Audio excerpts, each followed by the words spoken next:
നമുക്കിന്ന് നല്ലൊരു അടിപൊളി ബീഫ് വരട്ടിയതുണ്ടാക്കിയാൽ എപ്പോഴും വെക്കണയിൽ വെച്ചിട്ട് ഒരു വ്യത്യസ്ത ഒരു മസാലയിലാണ് ഞാൻ ഉണ്ടാക്കുന്നത്. അപ്പോൾ അതിന് ബീഫൊക്കെ നല്ലപോലെ കഴുകി വെള്ളം വരാൻ വേണ്ടി വെച്ചിട്ട് 2 കിലോ ബീഫാണ്. വരട്ടാൻ വാങ്ങുമ്പോൾ കുറച്ച് നെയ്പ്പോട് കൂടിയിട്ട് വാങ്ങുക. പിന്നെ ഞാനത് കുക്കറിലാണ് ഉണ്ടാക്കുന്നത്. കുക്കർ നല്ലപോലെ ചൂടായതിന് ശേഷം അതിലേക്ക് വെളിച്ചെണ്ണ ഒഴിച്ച് കൊടുക്കുന്നുണ്ട്.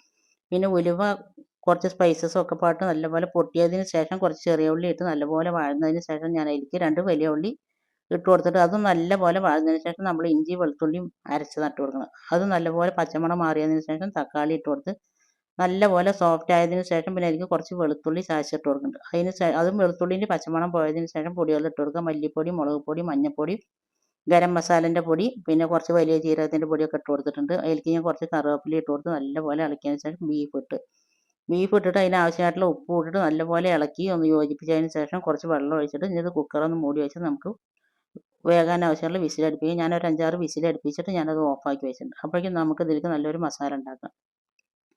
അത് ഞാൻ ചൂട് കട്ടിയുള്ള ഒരു ചട്ടി വെച്ചിട്ടുണ്ട്. അത് നല്ലപോലെ ചൂടായതിന് ശേഷം ഞാൻ അതിലേക്ക് കുറച്ച് എണ്ണ ഒഴിച്ചിട്ടുണ്ട്. എണ്ണ ഒഴിച്ച് 1 ടീസ്പൂണും നെയ്യ് ഒഴിച്ചിട്ടുണ്ട്. പിന്നെ അത് നെയ്യ് നല്ലപോലെ ചൂടായതിന് ശേഷം ഞാൻ അതിലേക്ക് കുറച്ച് തേങ്ങ കൊത്തിട്ടുണ്ട്. അപ്പോഴേക്കും നമ്മുടെ ബീഫൊക്കെ നല്ലപോലെ എയർ പോയി ഞാൻ കുക്കർ തുറന്നിട്ടുണ്ട്. പിന്നെ കുറച്ച് കറിവേപ്പില ഇട്ടിട്ട് നമ്മൾ വേവിച്ച ബീഫ് അതിലേക്ക് കൊട്ടി അതിൻ്റെ വെള്ളം നല്ലപോലെ ഒന്ന് വറ്റിച്ചെടുക്കാം.